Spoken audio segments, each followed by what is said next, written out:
नमस्कार दोस्तों, स्वागत है आपका मिशन सिविल सर्विसेज में। फ्रेंड्स, 25 दिसंबर 2021 है आज और क्रिसमस भी है। क्रिसमस की ढेर सारी शुभकामनाएं आप सभी के लिए। इसी के साथ शुरू करते हैं अपना पहला और महत्वपूर्ण प्रश्न। रक्षा अनुसंधान और विकास संगठन ने ओडिशा के चांदीपुर तट से high speed expendable aerial target का सफल परीक्षण किया है। उसका नाम क्या है? फ्रेंड्स, इस high speed expendable aerial target का नाम है अभ्यास। रक्षा अनुसंधान और विकास संगठन ने ओडिशा के चांदीपुर तट से स्वदेशी रूप से विकसित उच्च गति वाले हवाई लक्ष्यभेदी अभ्यास का 23 दिसंबर 2021 को सफलतापूर्वक उड़ान परीक्षण किया। डीआरडीओ के बयान में कहा गया है कि उड़ान परीक्षण के दौरान उच्च स्थिरता के साथ बहुत कम ऊंचाई पर उच्च सबसोनिक गति प्रक्षेपक का प्रदर्शन किया गया। इस यान का इस्तेमाल अनेक मिसाइल प्रणालियों के मूल्यांकन करने के लिए हवाई लक्ष्य के तौर पर किया जा सकता है। दूसरा प्रश्न है हमारा कि अमेरिका के ह्यूस्टन में बन रहे इंटरनल गांधी म्यूजियम को अमेरिकी रेस्क्यू प्लान के तहत फोर्ट बेंड काउंटी से कितने लाख डॉलर का अनुदान मिला है? सही उत्तर है 4.75 लाख डॉलर। अमेरिका के ह्यूस्टन में बन रहे इंटरनल गांधी म्यूजियम को अमेरिकी रेस्क्यू प्लान के तहत फोर्ट बेंड काउंटी से 4.75 लाख डॉलर का अनुदान मिला है। इससे विशेष संग्रहालय के निर्माण में काफ़ी मदद मिलेगी। ये म्यूजियम देश में महात्मा गांधी की विरासत और आदर्शों के संरक्षण की दिशा में एक बहुत बड़ी पहल है। इसका शिलान्यास 3 जुलाई को ही आयोजित किया गया था। तीसरा प्रश्न है, केंद्र सरकार ने किस कैटेगरी में महिला कमांडो को शामिल करने की घोषणा की है? ऑप्शंस हैं Z+ सुरक्षा, Y श्रेणी सुरक्षा, X श्रेणी सुरक्षा या Z सुरक्षा। इसका उत्तर है A Z+ सुरक्षा।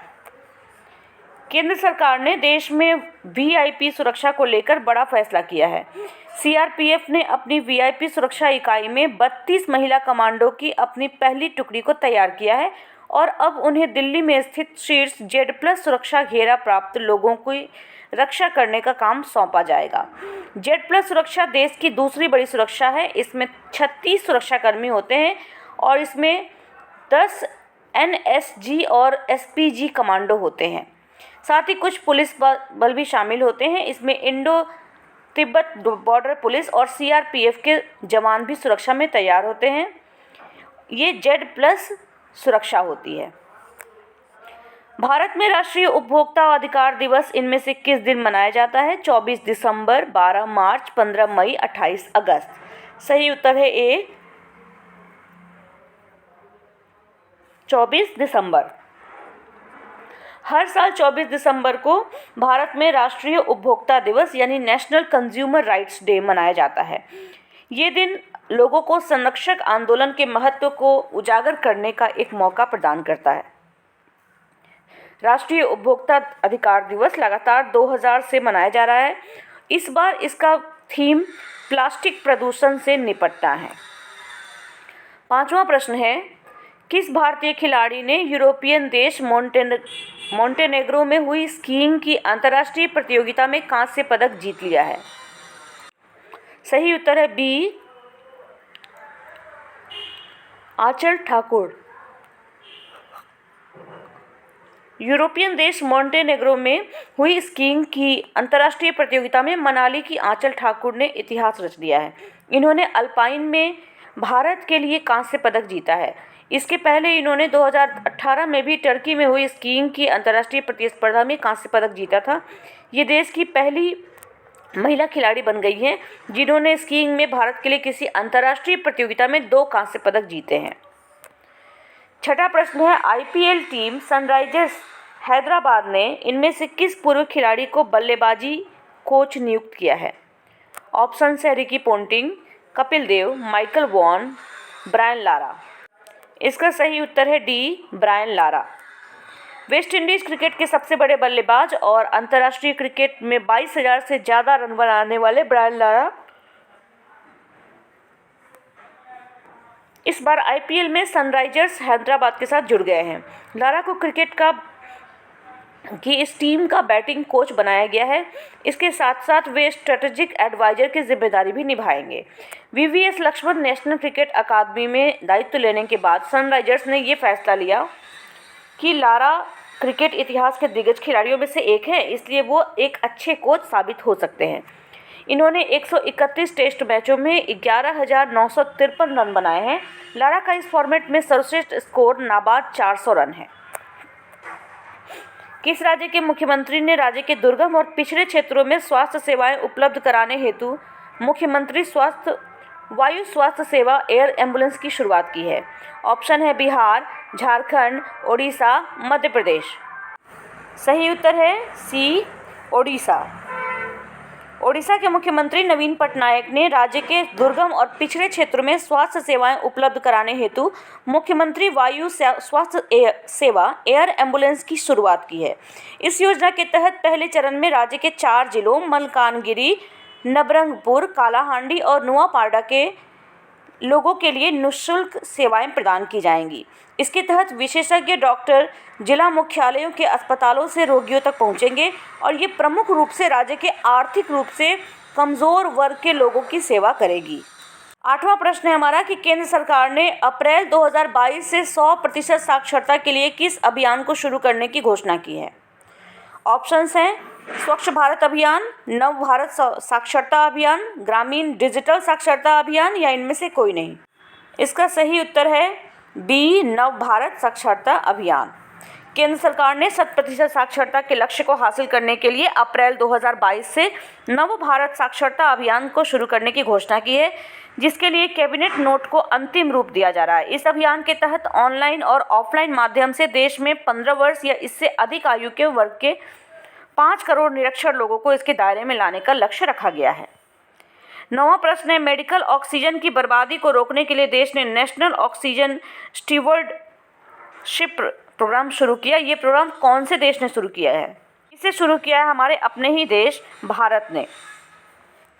भारत सरकार ने अपव्यय को रोकने के लिए चिकित्सा ऑक्सीजन के तर्कसंगत उपयोग में स्वास्थ्य देखभाल कर्मचारियों को प्रशिक्षित करने के लिए राष्ट्रीय ऑक्सीजन प्रबंधन कार्यक्रम शुरू किया। केंद्रीय स्वास्थ्य मंत्रालय के अनुसार कार्यक्रम के तहत देश भर के प्रत्येक जिले में कम से कम एक ऑक्सीजन स्टीवर्ड की पहचान की जाएगी और उसे प्रशिक्षित किया जाएगा। ऑक्सीकेयर ऑक्सीजन स्टॉक पर जानकारी प्रकाशित करने के लिए एक डैशबोर्ड भी स्थापित किया गया। 10वां प्रश्न है किस संस्थान ने भारत में वर्नाकुलर इनोवेशन प्रोग्राम शुरू किया? ऑप्शंस हैं इसरो, नीति आयोग, BARC या NSIL। सही उत्तर है बी, नीति आयोग। अटल इनोवेशन मिशन नीति आयोग ने वर्नाकुलर इनोवेशन प्रोग्राम लॉन्च किया, जो उद्यमियों को 12 मातृभाषाओं में इनोवेटिव इकोसिस्टम तक पहुंच बनाने में सक्षम बनाता है। अटल इनोवेशन मिशन 22 अनुसूचित भाषाओं में से प्रत्येक में एक वर्नाकुलर टास्क फोर्स को प्रशिक्षित करेगा। प्रत्येक टास्क फोर्स में स्थानीय भाषा के शिक्षक, विषय विशेषज्ञ, तकनीकी लेखक और क्षेत्रीय अटल इनोवेशन केंद्रों का नेतृत्व शामिल है। 11वां प्रश्न है हमारा कि भारत में मसालों की वार्षिक वृद्धि दर में 2014 से 2020 तक किसका रुझान रहा है? कैसा रुझान रहा है? सही उत्तर है ऊपर की ओर इसका रुझान रहा है, अर्थात इसमें क्षेत्र उत्पादन और उत्पादकता, निर्यात, आयात, मूल्य और उत्पादन के मूल्य जैसे आंकड़ों को शामिल करते हुए हमारे कृषि मंत्री नरेंद्र सिंह तोमर ने spice statistics at a glance 2021 नाम का पुस्तक का विमोचन किया। ये पुस्तक सुपारी और मसाला विकास निदेशालय के द्वारा प्रकाशित की गई। इसमें दिखाया गया कि मसाला उत्पादन 2014-15 से 2020-21 में ऊपर की तरफ बढ़ा है और 67 लाख से 106 लाख टन से अधिक हो गया है। इसकी वार्षिक वृद्धि दर 7.9% रही। 12वां प्रश्न है हमारा कि न्यूनतम समर्थन मूल्य निर्धारण की प्रक्रिया में किसानों के लाभ का न्यूनतम मार्जिन कितना है? ऑप्शन से 20%, 25%, 50% और 75%। सही उत्तर है सी, 50%। न्यूनतम समर्थन मूल्य का निर्धारण कृषि लागत और मूल्य आयोग की सिफारिशों पर आधारित है। ये किसानों के लिए लाभ के मार्जिन के रूप में न्यूनतम 50% का आश्वासन देता है। आर्थिक मामलों की मंत्रिमंडलीय समिति ने खोपरा मिलिंग का न्यूनतम समर्थन मूल्य 255 रुपये प्रति क्विंटल और बॉल खोपरा 400 रुपये प्रति क्विंटल के हिसाब से बढ़ाने की मंजूरी दे दी है। 13वां प्रश्न है, आभूषणों में प्रयुक्त होने वाले जेड खनिज का सबसे बड़ा उत्पादक देश कौन सा है? ऑप्शन है म्यांमार, बांग्लादेश, नेपाल, लाओस। इसका सही उत्तर है बी, म्यांमार। म्यांमार, जिसे कि पहले बर्मा के नाम से जाना जाता था, जेड का दुनिया का सबसे बड़ा स्रोत है। जेड एक हरे रंग का खनिज होता है जिसका उपयोग आभूषणों में किया जाता है। हाल ही में म्यांमार में एक जेड खदान के भूस्खलन की चपेट में आने के बाद 100 से अधिक लोगों के लापता होने की आशंका है और इसीलिए ये खबर चर्चा में थी और एक व्यक्ति के मारे जाने की भी पुष्टि हुई है। माना जाता है कि भूस्खलन ट्रकों से खुले गड्ढे वाली खदानों में फेंके गए मलबे के अति प्रवाह के कारण हुआ था। इसके साथ ही हमारे आज के प्रश्न समाप्त होते हैं। तो चलिए एक क्विक रिवीजन कर लेते हैं इन प्रश्नों का। रक्षा अनुसंधान और विकास संगठन ने ओडिशा के चांदीपुर तट से high speed expendable aerial target का सफल परीक्षण किया है। उसका नाम क्या है? उसका नाम है अभ्यास। अमेरिका के ह्यूस्टन में बन रहे इटर्नल गांधी म्यूजियम को अमेरिकी रेस्क्यू प्लान के तहत फोर्ट बेंड काउंटी से कितने लाख डॉलर का अनुदान मिला है?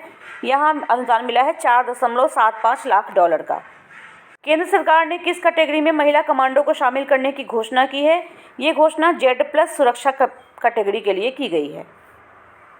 भारत में राष्ट्रीय उपभोक्ता अधिकार दिवस किस दिन मनाया जाता है? ये दिवस मनाया जाता है हर साल 24 दिसंबर को। 2000 ईस्वी से ही ये दिवस लगातार मनाया जा रहा है। किस भारतीय खिलाड़ी ने यूरोपियन देश मॉन्टेनेग्रो में हुई स्कीइंग की अंतर्राष्ट्रीय प्रतियोगिता में कांस्य पदक जीत लिया है? ये पदक जीता है मनाली की आंचल ठाकुर ने। IPL सनराइजर्स हैदराबाद ने किस पूर्व खिलाड़ी को बल्लेबाजी कोच नियुक्त किया है? ये नियुक्त किया गया है ब्रायन लारा को। किस राज्य के मुख्यमंत्री ने राज्य के दुर्गम और पिछड़े जिलों में स्वास्थ्य सेवाओं को उपलब्ध कराने के लिए मुख्यमंत्री वायु स्वास्थ्य सेवा एयर एम्बुलेंस की शुरुआत की? ये शुरुआत की गई है ओडिशा के मुख्यमंत्री के द्वारा। केंद्र सरकार ने अप्रैल 2022 से 100% साक्षरता के लिए किस अभियान को शुरू करने की घोषणा की?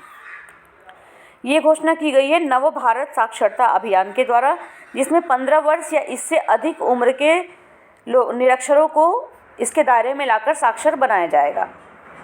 मेडिकल ऑक्सीजन की बर्बादी को रोकने के लिए किस देश ने नेशनल ऑक्सीजन स्टीवर्डशिप प्रोग्राम शुरू किया? ये प्रोग्राम शुरू किया गया है भारत के द्वारा। किस संस्थान ने भारत में वर्नाकुलर इनोवेशन प्रोग्राम शुरू किया? ये प्रोग्राम शुरू किया नीति आयोग ने, वर्नाकुलर इनोवेशन प्रोग्राम, जिसके अनुसार जो भी हमारी 22 शेड्यूल्ड लैंग्वेजेस हैं, हर लैंग्वेज के लिए एक वर्नाकुलर इनोवेशन प्रोग्राम चलाया जाएगा। भारत में मसालों के उत्पादन की वार्षिक वृद्धि में 2014 से 2020 तक कैसा रुझान रहा? ये रुझान रहा है ऊपर की ओर। न्यूनतम समर्थन मूल्य निर्धारण की प्रक्रिया में किसानों के लाभ का न्यूनतम मार्जिन कितना होता है? ये मार्जिन होता है न्यूनतम 50% तक का। आभूषणों में प्रयुक्त होने वाले जेड खनिज का सबसे बड़ा उत्पादक देश कौन सा है? ये देश है म्यांमार। इसके साथ ही फ्रेंड्स हमारे आज के प्रश्न समाप्त होते हैं। आशा है आपको ये वीडियो पसंद आया होगा। एक बार फिर से आप सभी को क्रिसमस की बहुत सारी बधाइयाँ और आने वाले नए साल के लिए ढेर सारी आपको शुभकामनाएं। थैंक्स वीडियो को पूरा देखने के लिए। अगर वीडियो अच्छी लगी हो तो इसको लाइक करें, कमेंट बॉक्स में बताएं और चैनल को सब्सक्राइब तो आपने पक्का कर ही लिया होगा। धन्यवाद।